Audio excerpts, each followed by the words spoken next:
വെറുതെ ഒറ്റയ്ക്ക് ഇങ്ങനെ ആലോചിച്ചിരിക്കണേ? ഇന്ന് രാമായണം പോലും വായിച്ചില്ല. ഞാൻ ചോറ് വിളമ്പട്ടെ? ഇന്ന് ഉച്ചയ്ക്ക് ഒന്നും കഴിച്ചില്ലല്ലോ. പിന്നെ മതി, എല്ലാരെയും കഴിയട്ടെ. ഇനി അതാ ഇവിടത്തെ പതിവ്. എല്ലാവരുടെയും കഴിഞ്ഞിട്ട് നമുക്ക് ഒരു കുഴപ്പമില്ലല്ലോ.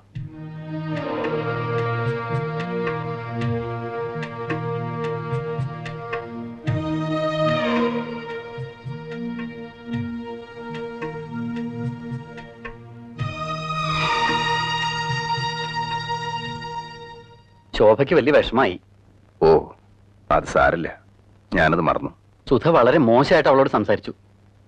കല്യാണത്തിന് അവളുടെ പണം വേണ്ടെന്ന് വരെ പറഞ്ഞു. വിവരമില്ലാതെ അവളെന്തെങ്കിലും പറഞ്ഞെന്ന് വെച്ച് നീ അത് സാരാക്കണ്ട. അധിക ദിവസം ഇല്ലാലോ ഇനി ആ ശല്യം.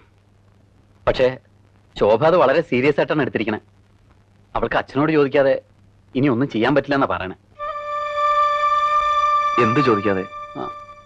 കാശിന്റെ കാര്യം. ശോഭയുടെ പണം കിട്ടും തോന്നണില്ല. എന്താണ് ഈ പറയണേ? ആകെ പ്രശ്നമായി. നമ്മൾ വേറെ എന്തെങ്കിലും ഒരു വഴി ആലോചിക്കണം. എന്ത് വഴി? ബുധനാഴ്ച സ്വർണ്ണം എടുക്കണ്ട. പണം കിട്ടിയില്ലേ കല്യാണം നടക്കില്ല. എന്നെ ചതിക്കരുത് നീ. ഞാൻ എന്താ ചെയ്യാ? പണം എന്റെ അല്ല. പറയാനുള്ളതൊക്കെ ഞാൻ പറഞ്ഞു നോക്കി. ശോഭ സമ്മതിക്കണില്ല. എന്റെ ഈശ്വര, ഞാൻ ആരോടാ ചോദിക്കുക? എങ്ങട്ടാ പോവാ? ഒക്കെ സുധ ഉണ്ടാക്കിയ പ്രശ്നമല്ലേ? ഇനി അവളും ഏട്ടനും ഏടത്തി അമ്മയും എല്ലാവരും കൂടെ ശോഭയോടൊന്ന് പറഞ്ഞു നോക്ക്. നീ പറഞ്ഞാ കേൾക്കാത്ത ഞങ്ങൾ പറഞ്ഞാ കേൾക്കോ? അത് പറയണത് പോലെ ഇരിക്കും. എന്നുവെച്ചാ എല്ലാരും കൂടെ ചേർന്ന് അവളുടെ കാല് പിടിക്കുക അല്ലേ? പിടിക്കണമെങ്കിൽ പിടിക്കണം. കാര്യം നടക്കണ്ടേ? അതിന് മേലത്തെ രാഘവന്മാർ രണ്ടാമത് ജനിക്കണം. ഭൂമിയോളം താഴ, പിന്നെ എങ്ങടാ താഴ? വേണ്ട, താഴണ്ട. വേറെന്താ മാർഗം എന്ന് വെച്ചാൽ ആലോചിക്കാം. ഒറ്റ മാർഗമുള്ളൂ. സുധയ്ക്ക് ഇത്തിരി വിഷം വാങ്ങിച്ചു കൊടുക്കുക. എന്താ പറ്റോ? അതൊന്നും എന്നോട് പറയണ്ട. പെൺകുട്ടികളായി ഇത്തിരി അച്ചടക്കം വേണം. എവിടെയും കയറി എന്തും പറയാന്ന് കരുതരുത്. ഞാനൊരു കാര്യം ചെയ്യാം. എന്റെ വകയായിട്ടൊരു സംഖ്യ അങ്ങോട്ട് തരാം. ഒരു 25,000 ഉറുപ്പ്യ. ബാക്കി ഏട്ടൻ ഉണ്ടാക്ക്. പിന്നെ എവിടെന്നെങ്കിലും ഒക്കെ പറയും. മതിയടാ, നിർത്ത്. നീ മേലെ തച്ചുനാർക്കുണ്ടായത് തന്നെയോടാ. ഏട്ടൻ നിലമറന്ന് സംസാരിക്കരുത്. ആരാ നില? നിന്റെയോ? നിനക്കെന്ത് നിലേണ്ടടാ? നിന്റെ വാക്കിന് സത്യമുണ്ടോ? നീ മനുഷ്യനാണോടാ? 25,000 ഉറുപ്പ്യ. നിന്റെ പെങ്ങക്ക് ആ ധർമ്മം വേണ്ടെങ്കിലോ? വേണ്ടെങ്കിൽ വേണ്ട. വിജയ, ഇങ്ങോട്ട് വാ. അങ്ങേരോട് സംസാരിക്കാൻ നിൽക്കണ്ട. ചെല്ലടാ, വളർത്തുപറ്റിയല്ലേ? വിളിക്കണോടത്ത് ചെല്ല്. ഏട്ടനോട് വീണ്ടും ഞാൻ പറയാണ്, മര്യാദക്ക് സംസാരിക്കണം. നീ എന്നെ മര്യാദ പഠിപ്പിക്ക. എന്താ? എന്താടാ? എന്താടാ ഞാൻ ഈ കാണുന്നേ? എന്റെ കുടുംബം നശിച്ചല്ലോ ഈശ്വര. എന്താ? എന്താണ്ടായേ? നീ ഇങ്ങനെയൊന്നും പറയാത്തതാണല്ലോ മോനെ. എന്തെങ്കിലും ഒന്ന് പറയേ. സുധന്തി, അവള് താഴെയുണ്ട്. അവളെ ഇതൊന്നും അറിയിക്കണ്ട. ഞാൻ ജീവിച്ചിരിക്കുന്നുണ്ടെങ്കിൽ ഉള്ളതെല്ലാം വിറ്റായാലും ഞാൻ ഈ കല്യാണം നടത്തും. വിജയം പണം തരില്ലേ? തരും. നമ്മളെല്ലാം ചേർന്ന് അവന്റെ പെണ്ണിന്റെ കാല് പിടിക്കണം. അത് വേണോ അമ്മേ? പിടിക്കാൻ അത്ര കഴുതക്കാല് വേറുണ്ട് ഇവിടെ.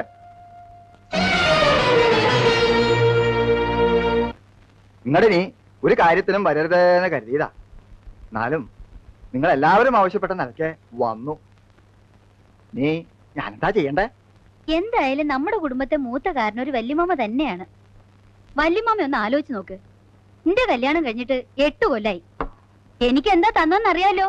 15 പവൻ. ഇപ്പൊ സുധയ്ക്ക് കൊടുക്കാൻ പോണത് 50 പവനാ. കൊടുത്തോട്ടെ, ഒരു പരാതിയില്ല. എന്ന് വെച്ച് ഞങ്ങൾക്കെല്ലാം അവകാശപ്പെട്ട തറവാട് മാത്രം വിൽക്കാൻ പറ്റില്ല. വിറ്റുന്ന് ആരാ പറഞ്ഞു നിന്നോട്? വിറ്റും പെറുക്കി ഈ കല്യാണം നടത്തുമെന്ന് പറഞ്ഞ് ആധാരക്കെട്ടും കൊണ്ട് മെനഞ്ഞാൻ ഇറങ്ങിപ്പോയതാ. ഞങ്ങളോട് ആരോട് ആലോചിച്ചിട്ടില്ല. ഇവനൊരാണല്ലേ, ഇവനോട് പോലും ഒരു വാക്ക് പറഞ്ഞില്ല. അത് ചെയ്യാൻ പാടില്ല. കുടുംബത്തിൽ സ്വന്തം ഇഷ്ടം മാത്രം നോക്കാന്ന് പറഞ്ഞാ അത് തെറ്റന്നെയാ. ഞങ്ങൾ എന്തിനു വേണമെങ്കിലും തയ്യാറാ. പക്ഷെ എന്നോടൊരു വാക്ക് ആലോചിക്കണ്ടേ വലിയമാമ? വിൽക്കാനാണെങ്കിലും പണയം വെക്കാനാണെങ്കിലും ഞങ്ങളുടെ ഒക്കെ സമ്മതവും കയ്യൊപ്പും വേണം. അതാലോചിച്ചിട്ടില്ല. ആലോചിക്കേണ്ടൊന്നുമല്ല. അതിനൊക്കെ പല വഴികളും ഉണ്ട്. ഒന്നും അറിയാതെയല്ല. എന്നാ തോൽപ്പിക്കണം. അത്രയേ ഉള്ളൂ ഏട്ടന്. തലമറന്ന് എണ്ണ തേക്കല്ലടാ മോനെ. ഞാനുവേ തെറ്റോ ശരിയോ ഏതായാലും ഒരു അഭിപ്രായ വ്യത്യാസമായ നിലയ്ക്ക് ഭാഗം നടത്തന്നെയാ നല്ലത്. പിന്നെ പരാതിയില്ലല്ലോ. അതാ ഞാനും പറയണത്. എനിക്കിപ്പോ മണ്ണും ഭൂമിയൊന്നും അല്ല പ്രശ്നം. എന്റെ അനിയത്തിയാ. കുടുംബത്തിന്റെ അഭിമാനത്തിന്റെ പ്രശ്നം അത്. ആ, വല്യമ്മാമ എപ്പോഴാ വന്നേ? കുറച്ചേരായി. എല്ലാരും ഉണ്ടല്ലോ. എന്താ പുതിയൊരു സഭ കൂടല്? ഇവർക്കൊക്കെ ചില പരാതികളുണ്ട്. ഓഹോ, അപ്പൊ കോടതിയാണ്. ഭാഗപ്പിരിവായിരിക്കും അല്ലേ? ലേമേ, നീ ഇങ്ങോട്ട് വരിക. ഒരു കാര്യം സംസാരിച്ച് തീരുമാനിക്കാനുണ്ട്. എനിക്ക് അതിനേക്കാൾ പ്രധാനപ്പെട്ട ഒരു കാര്യമുണ്ട്. അത് കഴിയട്ടെ ആദ്യം, എന്നിട്ട് വരാം. തേൽട്ടേക്ക് പൊയ്ക്കോളൂ. അച്ഛനും അമ്മയൊക്കെ ചത്തിട്ട് 5-6 കൊല്ലായില്ലേടി. പിന്നെന്തിനാ കരയണേ? സുധേന്തി,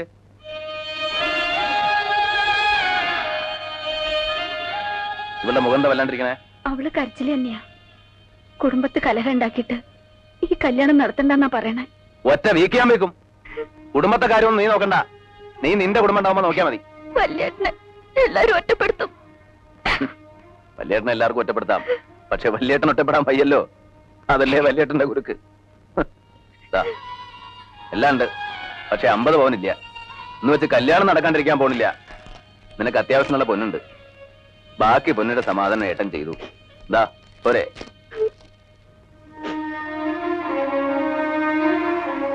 ആ, ഇനി പ്രതികൂട്ടി കയറാം. വിസ്തരിക്കാം. വക്കീലിനോ ജഡ്ജിക്കോ ആർക്ക് വേണം വിസ്തരിക്കാം. ഏട്ടൻ എന്താ പരിഹസിക്കാണോ? ഞങ്ങളോട് ആലോചിക്കാതെ ഏട്ടൻ ചെയ്യണമൊന്നും ശരിയല്ല. ഞാൻ എന്ത് ചെയ്തു? എല്ലാവരോടും ആലോചിച്ച് തന്നെ അവളുടെ കല്യാണം തീരുമാനിച്ചത്. ഒടുവിൽ നീ എന്ത് ചെയ്തു? എന്നെ വഞ്ചിച്ചു. ഇനിയും ഞാൻ ചെയ്യുന്നോ നിന്നോട് ആലോചിക്കണോ? ആഹാരം ബാധ്യതപ്പെടുത്തി പണം വാങ്ങിയില്ലേ? അതെന്നോട് ആലോചിച്ചോ? എല്ലാവരോടും കൂടെ ഉള്ള വഞ്ചന അത്. നിങ്ങളങ്ങ് പറയണ്ട, ഞാൻ പറയാം. എല്ലാവർക്കും ഭാഗം പിരിയണമെന്നുണ്ട്. അത് നടത്തി കൊടുക്കണം. ഇനി ആധാരം ബാധ്യതപ്പെടുത്തിയിട്ടുണ്ടെങ്കിൽ അത് നീ ഏൽക്കുകയും വേണം. അമ്മ എന്ത് പറഞ്ഞു? ഭാഗം നടക്കട്ടെ. എല്ലാരും തല്ലിപ്പിരിയണേലും നല്ലത് അതന്നെയാ. നടക്കട്ടെ. വല്യമ്മാവ തന്നെ ഒന്ന് നടത്തി കൊടുക്കുക. എനിക്കിത് കാണാൻ വയ്യ. നടക്കട്ടെ. പിന്നെ നിങ്ങൾ ആരെയും ഞാൻ ബാധ്യതപ്പെടുത്തിയിട്ടില്ല. ഈ സ്വത്തിൽ എനിക്കും എന്റെ മക്കൾക്കുള്ള അവകാശം സുധയെ കെട്ടാൻ പോകുന്ന രാധാകൃഷ്ണൻ എഴുതി കൊടുത്തു. അല്ലാതെ നിങ്ങളാരെയും ഞാൻ വഞ്ചിച്ചിട്ടില്ല. അത് പറയുമ്പോ ഇവരെന്നോട് പറഞ്ഞ ചില കാര്യങ്ങൾ കൂടി പറയേണ്ടി വരും. 10-20 കൊല്ലായിട്ട് ഈ സ്വത്ത് മുഴുവൻ നീ തന്നെയല്ലേ നോക്കി നടത്തണേ? അതിന് ആദായം നീ തന്നെയല്ലേ പറ്റണേ? ഒരു കണക്കും ഇതുവരെ ആരും ചോദിച്ചിട്ടില്ലല്ലോ. ആ കണക്ക് എങ്ങനെ വക കൊള്ളിക്കും? ഇവൻ സ്വന്തം കാര്യം നോക്കാനല്ലല്ലോ, കുടുംബം നോക്കിയില്ലേ? എല്ലാരും വളർത്തി ഒരു നിലയിൽ എത്തിച്ചില്ലേ? അതൊക്കെ പറയുമ്പോ പറയാന്നല്ലാതെ കൃത്യമായിട്ടൊരു കണക്കുമില്ലല്ലോ. ഇല്ലമ്മേ, ഇല്ല. എന്റെ ഒരു കണക്കില്ല. എന്റെ അധ്വാനത്തിന് കണക്കില്ല. എന്റെ ജീവിതത്തിന് കണക്കില്ല. എല്ലാം നിങ്ങളുടെ ഇഷ്ടം. പക്ഷേ എന്റെ മക്കളെ ഞാൻ തന്ന സ്നേഹത്തിന് കണക്കുണ്ട്. എന്റെ അല്ല, ഈശ്വരന്റെ കയ്യില്. ആ കണക്കറിയാൻ നിങ്ങളുടെ പഠിപ്പ് പോരാ. പോരാ.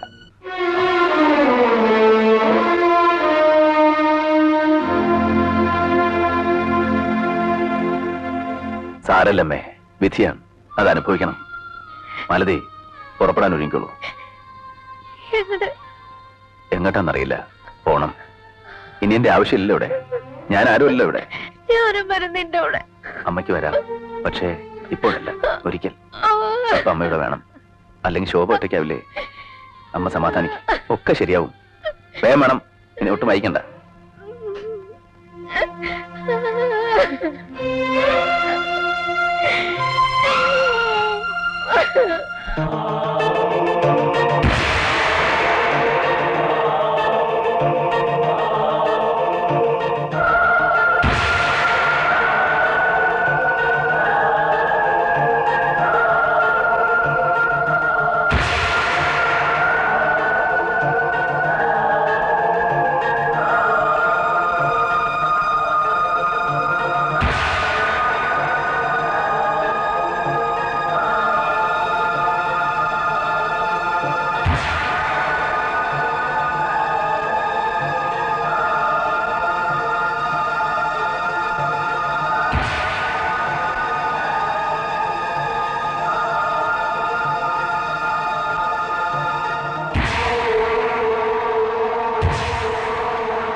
നിങ്ങൾക്ക് എന്താ പറ്റിയേ? ഒന്നുമില്ല. ഒന്നുമില്ലാണ്ട് അലറിയത് എന്താണെന്ന് പറഞ്ഞൂടെ? അമ്മയാണെങ്കിൽ ആരോടും സംസാരിക്കില്ല. വിജയനും അതെ. എന്തെങ്കിലും ചോദിച്ചാൽ കൂടി ഉത്തരവില്ല. കോടതിയിലും എങ്ങനെയാ?